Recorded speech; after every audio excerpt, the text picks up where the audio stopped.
You did the assignment. Tell what you get from the assignment. I don't know if it was Tell me what was the assignment. to let the feeling pass. Let it pass. Yeah, and slow down. Uh-huh. I slowed down, definitely. The more I slowed down, the easier it was for me not to get caught up in my thoughts, not to see things as impossible.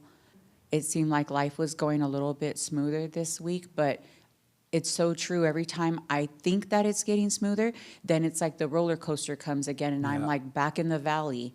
I also seen that I don't need to be seeking thrills to make me feel that I'm alive. You don't have to be part of something every time it's happening. Right. Just because the opportunity comes up. Do you see that these thoughts are trying to dominate you? Oh, to they absolutely make you, it's like a wife, like you have a wife. yeah, a big nag. Yeah. And the wife, they want to dominate you. Yeah, totally like- consume me, take over, and like, you know what I'm going through right now, Jesse, and it's rough. It does get that way, but I'm so afraid to even let those words come out of I want to give up because I don't know what I'm going to be going back to. Do not say, I want to give up. Yeah. Really. The only thing you need to give up is identifying with it. Because what's so weird about this whole thing? First of all, it's weird that we're sitting here having a conversation about it. 'Cause how many people know that this is going on with them? That there is something else other than Paul in the Bible. That something else has truly made a home in you, and it is making you think and act and feel the way you feel. Who know this? You know what I mean?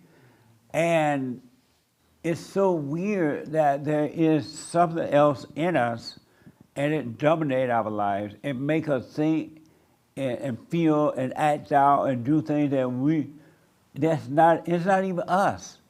It's not us, it's not you. The real you cannot and has never done anything wrong at all. You've never done anything in your whole life. Think of some of the worst things that you've done. And I'm using words consciously, I gotta use the words, right? You have done over the years of being alive. And you think, wow, that was awful, I can't believe I did that. That was bad. I can't believe it. But it was never you. It was never you. Think about that. You have never done anything wrong, and yet you feel guilty, like you did something wrong. But when you were beating your wife this morning, guys, that wasn't you beating your wife, or ladies, when you were beating your husband, because women beat men now. It's not you doing that. And then you say, well, I feel so bad, I feel so bad. It's not even you feeling bad about what you did. It's not even you remembering what you did.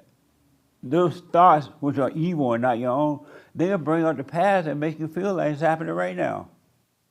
It'll make you feel like it's happening. And it's just an illusion. That's crazy to me. It's an illusion so deep because we're so identified with it. It seems like something that would never end, but it will.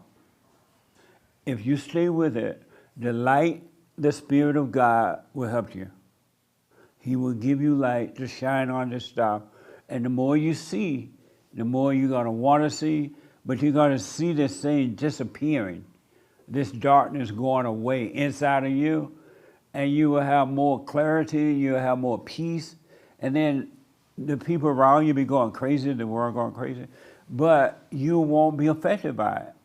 Because the only reason you're affected now is because it's happening inside of you and you think it's happening to you, and it's not. And as you see this, you would never judge yourself or another person as long as you live.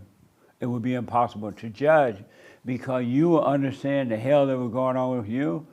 It will cause you to understand that same hell going on with everybody else. Really, it's not personal. They really can't help it. So this is why these assignments are so important, in that to encourage you to practice staying present. You got to practice staying present, because the more light you get, the freer you will become, because the darkness will start to evaporate. it would disappear. But you got to stay with it. You got to go through this hell. Ain't no way around it. So you let whatever happen to your ego, because it's not happening to you. I know it feels like it's happening to you, because the scary pains come, the worry pains come, and whatever pain come, but it is not happening to you at all. There is no you for anything to happen to. Isn't that crazy? No. There's no you. When I say that, what do you hear when I say there's no you? All the mess you feel is not what you feeling it. You feel it in your body, but you're not your body. But go ahead. When I say there is no you, what do you see about that? It makes me feel like I created all of this. I allowed something to create all of this mess.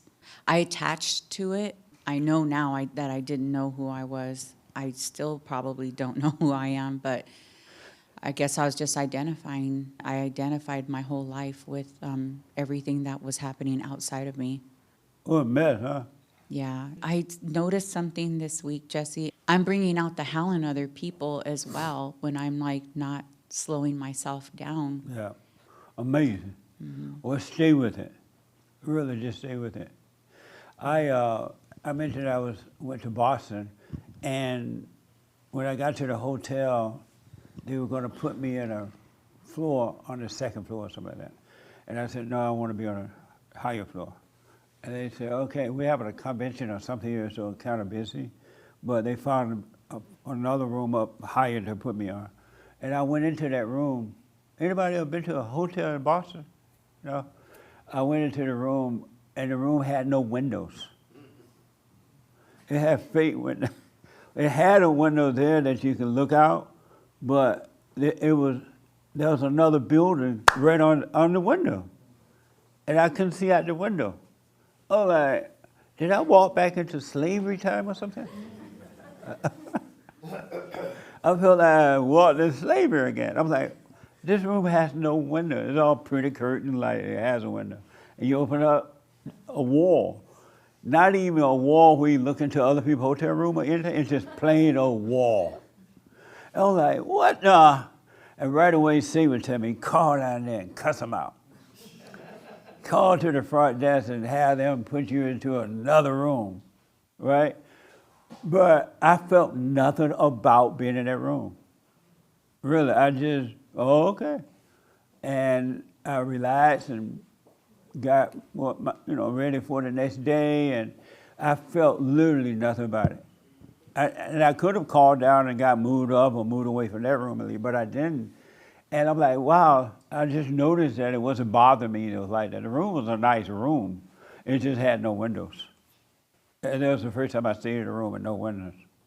But it didn't bother me. And I tell you that because as you're overcoming evil, you're going to be surprised how things won't bother. As you kind of said, you're going to be surprised how things are not going to bother you in the way they bother you when you're really into the ego thing.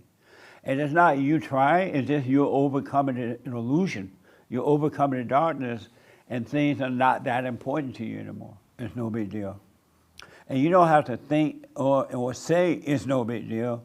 It just won't be a big deal because you're not feeling all that emotion and having all those thoughts about it. Those things will disappear. It's mind-blowing how everything we think, everything we do to ourselves and others is all an illusion. It's all evil, and it's not real. It's crazy that I even can see a little bit, and I don't take credit for it, that it's an illusion. It's not real. And all my life, I've been beat by, no. All my life I thought of all the fears and things I had growing up, and all the things I've gotten into, I always thought it was me. And it wasn't me. And it's not you. It's not you. You are incapable of doing anything. You can't even make your own hand move about. You see my hand moving? I'm not doing that. God is doing that. I have no control of anything. And you only think you have control and you don't. Because the thinking is making you think you have control, so you're not even controlling that. You literally have no control over anything or anyone. And people try to control each other. People get married, the first thing they do is try to control each other. Ownership. You don't own that wife. You don't own that husband. You don't own those children. Those are not yours. You didn't make those babies.